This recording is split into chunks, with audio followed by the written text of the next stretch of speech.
Hello world, Perez Hilton here, and it's only February, but I feel like it's been such a long and eventful year. It's a new year, and it's a new me. And in many ways, this new 2018 me is a lot like the 2008 me. Fearless. I am going to share a story that I may get in trouble for sharing, and you know what? I don't care. Last year, I made a video that a lot of people watched and commented on, and people wrote articles on it. It was a video of me crying. I'll put the link in the description below. And in this video, I was in tears and genuinely so sad and grieving a job I had lost. But it wasn't just about that job. It was also about my kids and the future and that experience possibly happening again, and my kids possibly being discriminated against because of who I am and my past, and people not being able to get over my past. So I'm gonna tell you now what that job is that I lost and why I'm telling you now.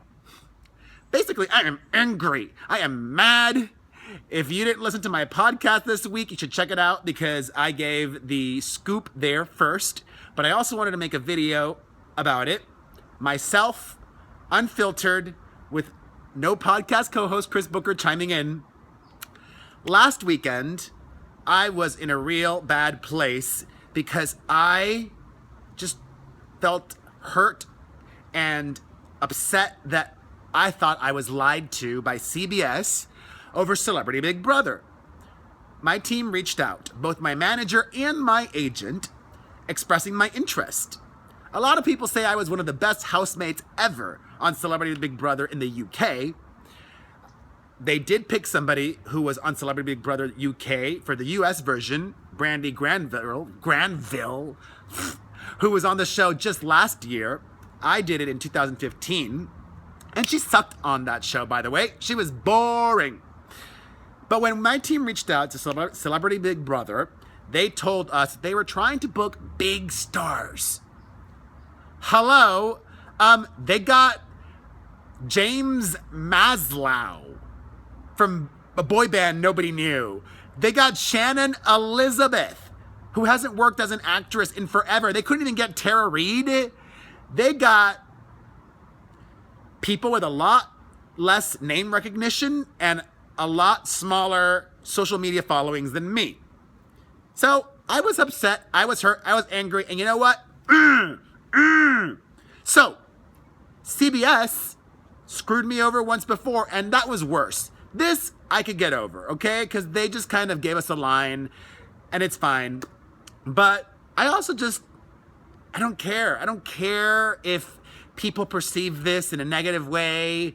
I think I was mistreated, and it was real shady of CBS what happened.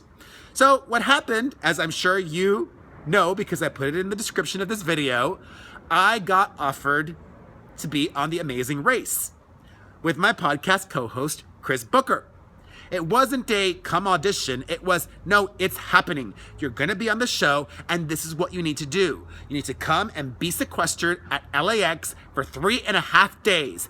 3.5 days of my time that I did not get paid for, that I was away from my kids and not doing everything else that I needed to be doing. They had me take tests, more tests, meet with a psychologist. They put foreign objects into my body. They put vaccines in me because this was happening. They gave me and Chris Booker the contract. My lawyer was marking up notes. This was happening. I met with Phil Kogan and the execs at CBS. This was happening. We got the offer. And then all of a sudden, a few weeks after, when we were told it was happening, and in my mind, I was already preparing, I watched 20 plus seasons of The Amazing Race, taking notes. I was going to win this. Booker and I were going to win this. I was already envisioning my winning outfit. It was going to have my daughter's name on it, Maite, my newborn. And then all of a sudden, they call me and say, oh, it's not happening. And they wouldn't even give me an excuse. They wouldn't even give me a valid reason. The BS line they gave is, oh, they were hoping not to like you as much as they did, but it's a decision that came from a higher up. If it wasn't 100% confirmed, you shouldn't have told me it was and wasted my time. I learned something valuable this time around, though, from this experience, because The Amazing Race had asked me to be on before in 2011, and I turned them down because I was too busy. I didn't have the infrastructure in place to take the time off to go and do a show like that. I did when I did Celebrity Big Brother in the UK, and this time around, I dealt with the person who reached out to me myself. And I haven't said who that person is. I'm not naming names because I'm not here to throw that person under the bus. And that person, probably was doing their best. But I dealt with that person myself instead of sending that person along to my agent or my manager and letting them handle it. I wanted to come across as easy, which I am. I am a professional. I am easy. I show up early, on time. Ask anybody on the set of America's Worst Cooks Celebrity Edition, both the talent or behind the scenes, the production people. I won that show last year, by the way. And I had a great time. I was so appreciative. I was so accommodating to them. When they said, hey, could you do this? Could you stay later today? I'm like, yes, yes, yes. I say yes. I do what I'm told to do happily because I want to keep working. I don't know what's going on.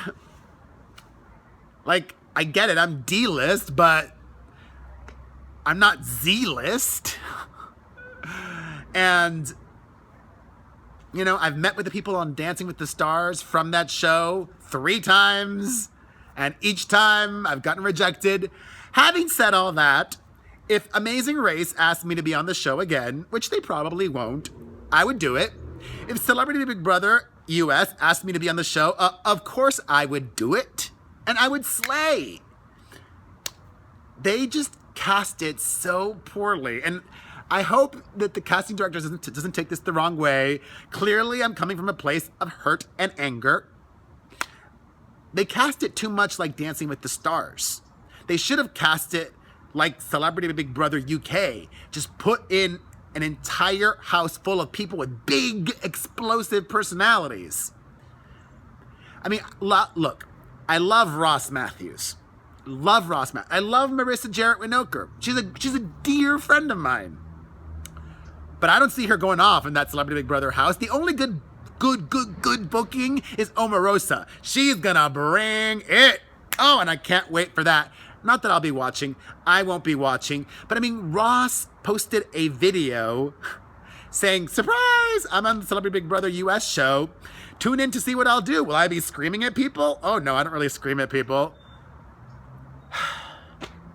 I would have been TV gold. I just hope it doesn't get canceled and it comes back for a second year.